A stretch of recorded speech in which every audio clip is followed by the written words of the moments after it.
Hoje nós vamos falar sobre Ebenezer. E talvez você já tenha ouvido falar sobre isso, talvez você já tenha repetido isso. Às vezes nós repetimos isso quando nós lembramos que o Senhor nos ajudou. E nós gostamos de falar: Ebenezer, até aqui nos ajudou o Senhor. Isso é bom, porque mostra que na sua vida você está levantando altares ao Senhor, momentos de gratidão diante dEle. Mas para aquilo que o Senhor quer nos falar hoje, não basta você entender que Ebenezer significa isso, mas você precisa entender qual é o contexto que Israel estava vivendo, porque é algo muito parecido com aquilo que nós vivemos de alguma forma. Quero que vocês abram a palavra em 1 Samuel, capítulo 7, versículo 12. Pode deixar marcado que nós vamos praticamente ficar só em cima desse texto hoje.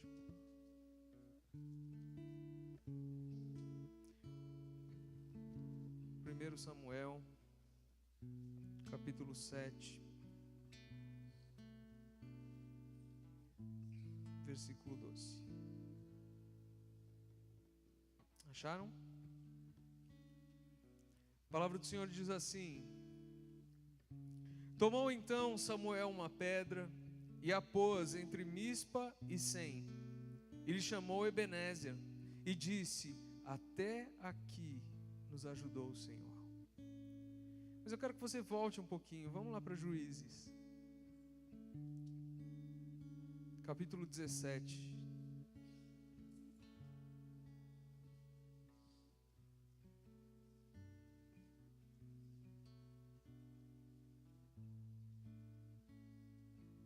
Versículo 6, diz assim: naqueles dias não havia rei em Israel, cada qual fazia o que achava mais reto.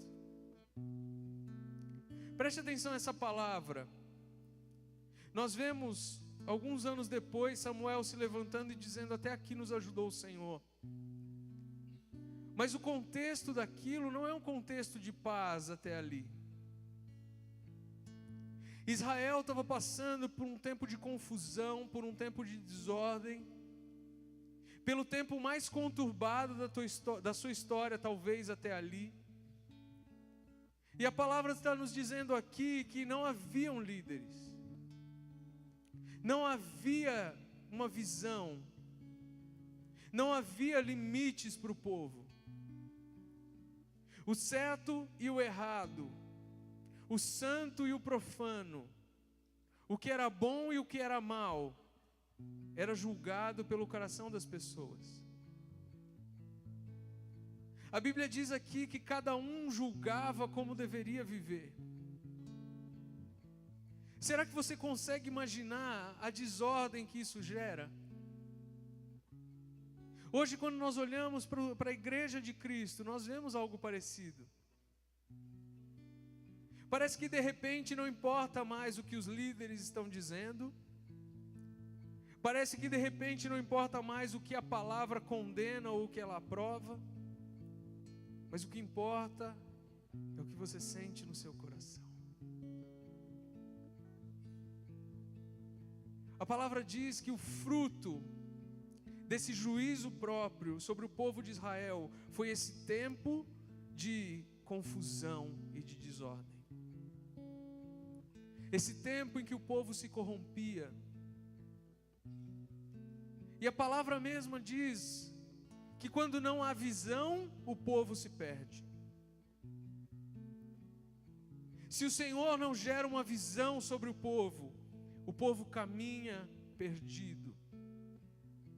O povo caminha sem destino. O povo caminha sem objetivo.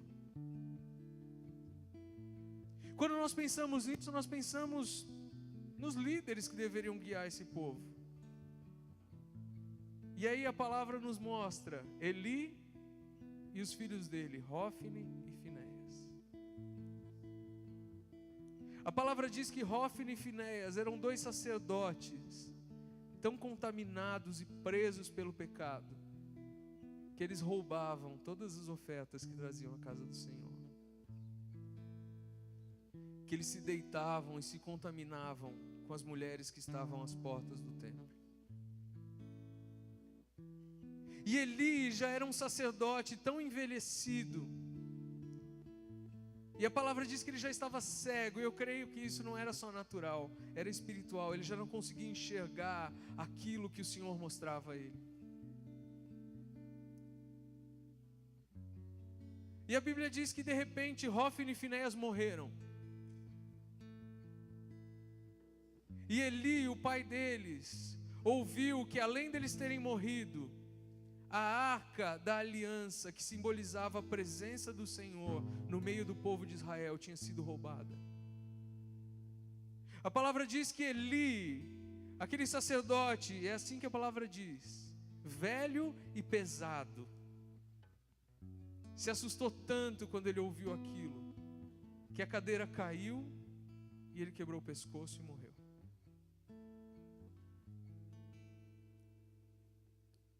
Aquela morte selou um ministério que já estava corrompido.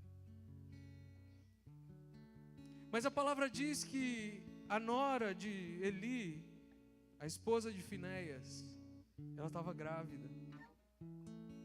E quando ela ouviu sobre a morte de todas essas pessoas e sobre o roubo da arca, ela deu à luz a seu filho. E a Bíblia diz que ela chamou aquele menino Icabô. Sabe o que significa Icabô? E a glória se foi. E a glória se foi. E depois de dar à luz àquele menino, ela também morre. E eu tenho certeza que há um selo profético sobre todas essas coisas. O Senhor está dizendo para o povo dele, de que quando o povo se fecha para a palavra do Senhor, para a visão que o Senhor tem gerado, quando o povo decide se contaminar com aquilo que é abominável diante do Senhor, o fruto disso é que a glória se perde. E acabou, a glória se foi. E acabou é o fruto da desobediência. E acabou é o fruto do pecado. E acabou é o fruto daquilo que é mais perverso aos olhos do Senhor. Era esse o momento que Israel estava passando. A palavra diz que nesse tempo em Israel era rara a palavra do Senhor. Nesse tempo em Israel a visão não era frequente.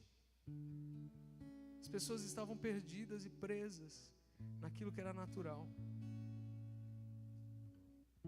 Mas depois disso, a glória do Senhor voltou a ressurgir. E a palavra diz assim, vá para 1 Samuel.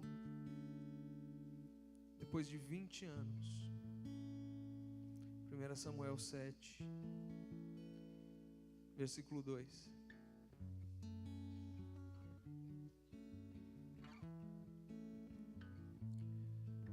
Sucedeu que desde aquele dia a arca ficou em Kiriat Jearim, e tantos dias se passaram que chegaram a 20 anos. E toda a casa de Israel dirigia lamentações ao Senhor. Falou Samuel a toda a casa de Israel, dizendo: se é de todo o vosso coração que voltais ao Senhor, tirai dentre vós os deuses estranhos e os astarotes, e preparai o coração ao Senhor, e servi a Ele só, e Ele vos livrará das mãos dos filisteus. Então os filhos de Israel tiraram dentre si os Baalaíns e os astarotes, e serviram ao Senhor. Disse mais Samuel: congregai todo Israel em Mispa, e orarei por vós ao Senhor. Congregaram-se em Mispa, tiraram água e a derramaram perante o Senhor. Jejuaram aquele dia e ali disseram: pecamos contra o Senhor. E Samuel julgou os filhos de Israel em Mispa. Até aí. Preste atenção que depois de 20 anos, em que os filisteus tinham roubado aquela arca, ela volta para Israel. aquilo que o Senhor está celebrando aqui, depois de 20 anos que a glória havia se perdido, é um reavivamento. O Senhor, Ele está celebrando um novo começo. E você prestou atenção quem foi levantado pelo Senhor para ser o profeta desse reavivamento? Samuel. Samuel talvez tenha sido um dos maiores profetas que Israel já teve. Ele foi separado ainda menino, mas ele foi criado na casa de Eli, um sacerdote que estava cego e contaminado. Ele foi criado no meio de um povo que já achava normal o pecado. Ele foi criado no meio de um povo que estava contaminado. Mas Samuel não se contaminou. Samuel, ele teria todas as justificativas do mundo para ser igual. Mas ele escolheu ser diferente. Ele tinha todas as justificativas para ser como os sacerdotes da época eram. Mas ele escolheu se consagrar. E eu creio que o Senhor tem chamado muitos de vocês como os profetas que vão se levantar no meio de uma geração corrompida e perdida, mas como os profetas que vão decidir não se contaminar. A palavra diz que Samuel, ele chama o povo ao arrependimento, porque como um profeta ele sabe que a arca do Senhor, que representava a presença dele, ela tinha sido trazida de volta a Israel, mas ele sabe que o povo não tinha se entregado de novo ao Senhor.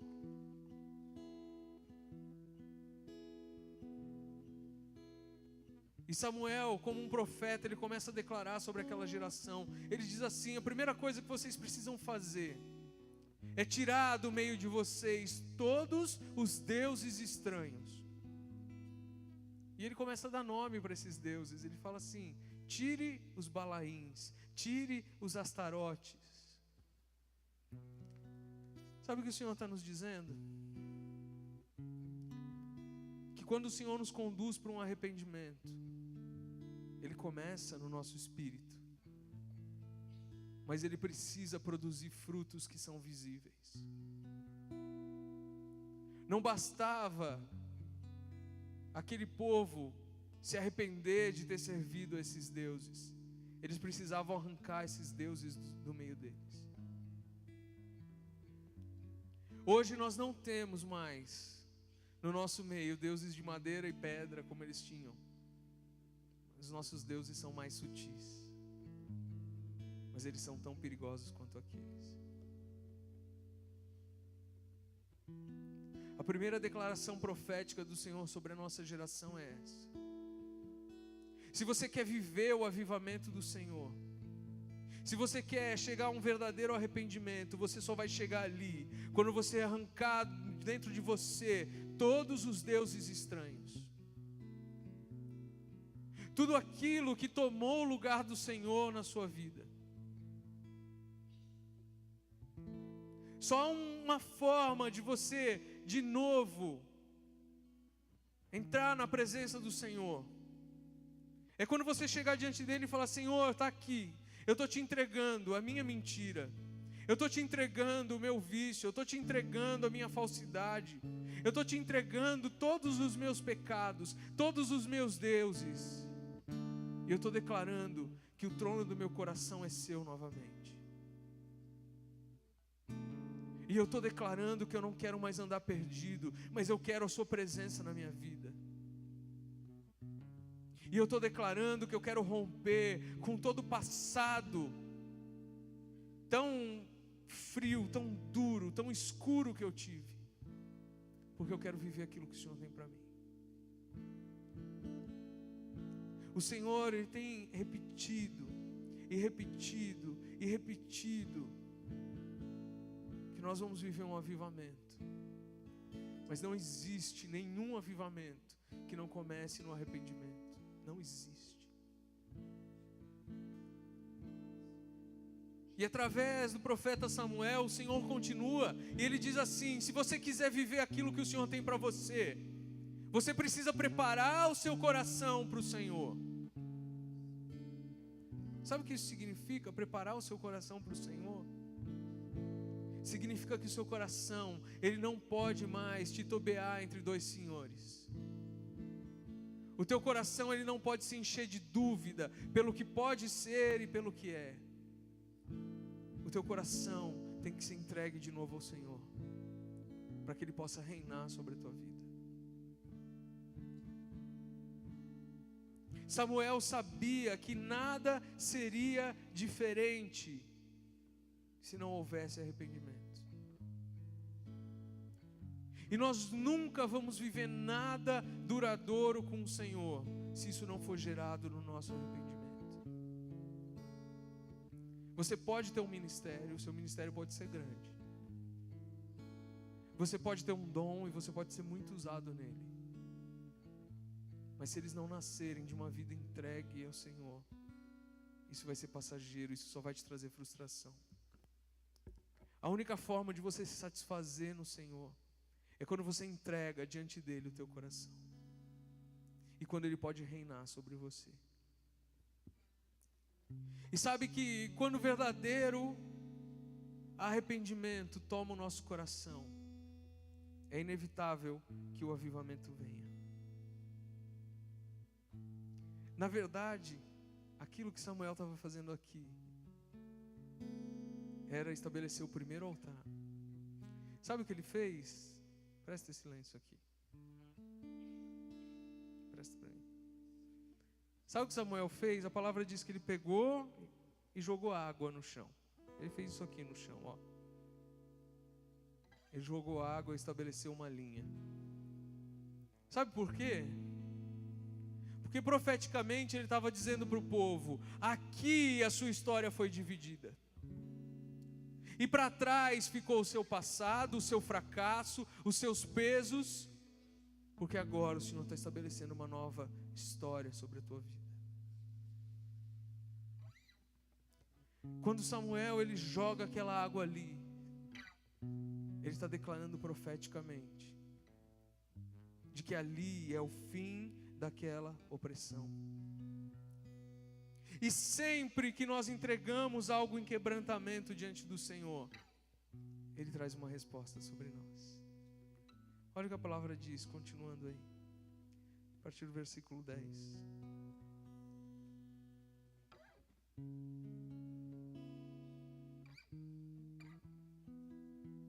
Enquanto Samuel oferecia o holocausto, os filisteus chegaram à peleja contra Israel. Mas trovejou o Senhor aquele dia com grande estampido sobre os filisteus e os aterrou de tal modo que foram derrotados diante dos filhos de Israel. Preste atenção ao que a palavra está dizendo. Sabe quem são esses filisteus? É exatamente o mesmo povo que atacou Israel 20 anos antes. É exatamente o mesmo povo que venceu o povo de Israel 20 anos antes. É exatamente o mesmo povo que roubou a arca da aliança de Israel. Mas a palavra aqui está dizendo que agora o Senhor trovejou e Israel prevaleceu contra eles. O que mudou? O que mudou do momento em que os filisteus dominaram o povo de Israel e agora? O que mudou foi o coração do povo. O coração do povo de Deus se quebrantou e se arrependeu dos seus pecados. E agora o Senhor estava trazendo o socorro dele. A palavra continua. Versículo 11. Saindo de Mispa, os homens de Israel perseguiram os filisteus e os derrotaram até abaixo de Bet-car. Tomou então Samuel uma pedra e a pôs entre Mispa e Sem, e lhe chamou Ebenezer e disse: até aqui nos ajudou o Senhor. Presta atenção. Depois daquele tempo,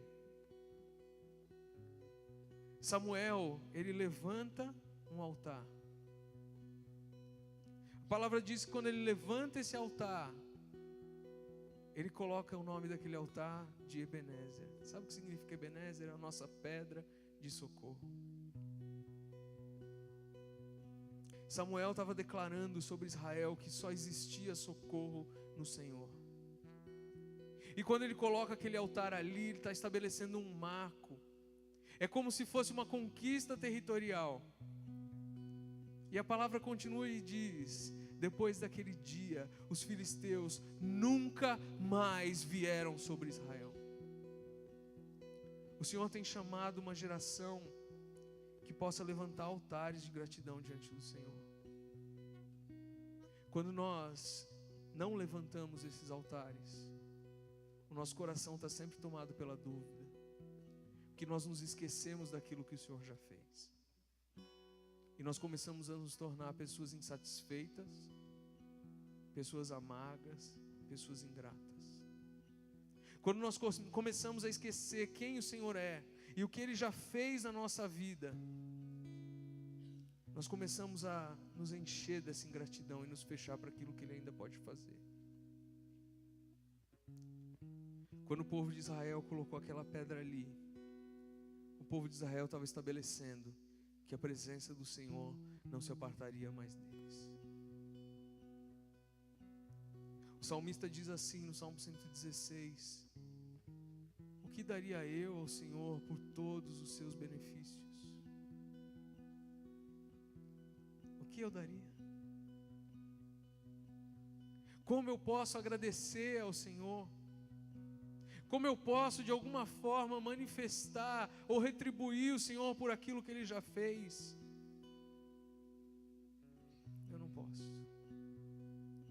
Por isso o Senhor, Ele quer que nós comecemos a nomear as nossas conquistas. Samuel colocou aquela pedra e disse: até aqui nos ajudou o Senhor. E todas as vezes que eles passavam por ali, eu tenho certeza, eles se lembravam da vitória que o Senhor deu. Eles se lembravam da misericórdia que se manifestou quando eles se quebrantaram. Eles se lembravam de que não havia mais nada que pudesse paralisar o que o Senhor queria fazer através deles. A palavra diz que aquele altar foi levantado entre Mispa e Sem. Mispa significa torre de vigia. Era um lugar conhecido. E Sem significa rochedo.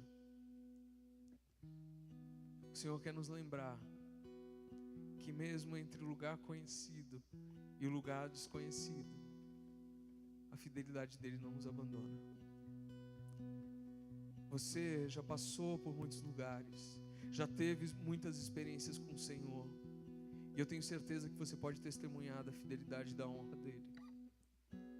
Mas eu também tenho certeza que para onde o Senhor está te conduzindo, se o teu coração continuar quebrantado diante dele, você vai continuar testemunhando da fidelidade dele.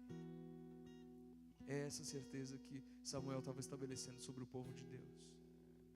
E é essa certeza que o Senhor está estabelecendo sobre nós. Se você começar a olhar para a história do nosso ministério, você vai entender que isso é uma declaração profética do Senhor. O Senhor nos arrancou de um tempo em que nós estávamos consumidos pelo nosso pecado, por aquilo que estava nos contaminando. Mas o Senhor encontrou quebrantamento no coração de vocês. E hoje o Senhor quer estabelecer um altar dizendo: a partir de agora, a minha presença não vai sair desse lugar. A partir de agora, vocês vão ter acesso àquilo que eu quero liberar. A partir de agora, eu estou restaurando aquilo que precisa ser restaurado. A partir de agora, vocês vão ser reavivados para cumprir a palavra que eu liberei sobre vocês.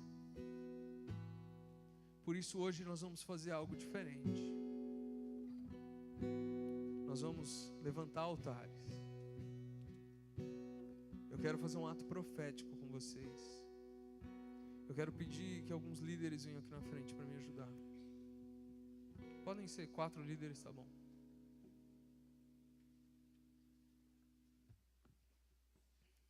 Pode deixar aí, pode deixar aí. Pode deixar aí. Ó, os líderes vão ficar aqui. E eu quero que vocês façam uma fila e passem pelos líderes. Os líderes vão impor as mãos sobre vocês. A partir do momento que você passar pelo marco, você vai declarar profeticamente que o seu passado ficou para trás, o seu pecado ficou para trás. E você vai vir até aqui e vai pegar uma pedra do seu altar e você vai levar para sua casa. Por favor, não existe nenhum poder nessa pedra, tá bom? Você não vai colocar essa pedra em cima do enfermo, ele vai ser curado. Não, é uma pedra. Se você jogar lá no teu aquário, ela vai ficar. Se você jogar no seu vaso, ela vai ficar. É só para você se lembrar que um altar foi levantado. Eu gosto muito de fazer essas coisas, porque nós nos esquecemos. Eu fiz um ato profético com Deus no começo do ano, e eu fiz um altar na minha casa. Então, quando você olhar para essa pedra, você vai lembrar que o Senhor é Ele quem te perdoou, é Ele quem te fortalece, e é Ele quem vai cumprir as promessas na tua vida. Amém? Fique em pé, eu quero orar com você. Pode tirar o púlpito daqui. Feche seus olhos.